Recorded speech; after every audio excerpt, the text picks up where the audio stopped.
சொல்றீங்க 12 மணி ஏன் நிப்பாட்டல? அவர் அங்க பேசும்போது 2:30 மணி சார். அவர் எப்படி சார் 12 மணிக்கு இங்க வர முடியும்? நீங்க பாத்து லைவ்ல எல்லாமே ஓடிட்டு தான் இருக்கு. எல்லா சேனல்லையும் லைவ் ஓடிட்டு இருக்கு. நீங்க பாத்துட்டு தான் இருக்கீங்க. உங்களுக்கு தெரியாம ஒண்ணும் மறைச்சு ஒண்ணும் செய்யல. தாமதமா வருவாரு சொன்னாங்களா? அந்த கூட்டத்தை பார்த்து உங்க நிர்வாகிகள் தாமதமா வருவாங்க அப்படின்னு யாரும் அனௌன்ஸ் பண்ணாங்களா? எல்லா கட்சியும் அந்த மாதிரி ஒரு சரி காவல்துறை அனௌன்ஸ் பண்ணாங்களா? காவல்துறை அங்க அனௌன்ஸ்மென்ட் அங்க பண்ணாங்களா?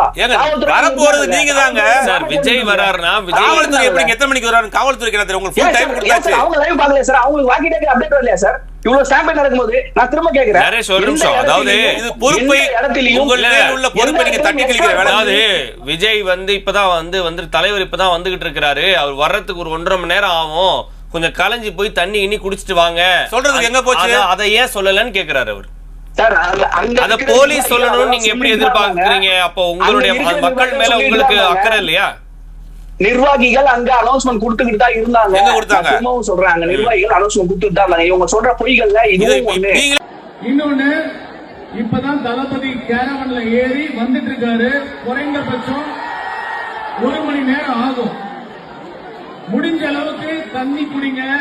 பக்கத்துல இருக்க பெண்களை பாதுகாப்பா வச்சுக்கோங்க. நம்ம சகோதரிகளை குழந்தைங்க வச்சிருக்கும் சார் கொஞ்சம் சூதானமா வச்சுக்கோங்க.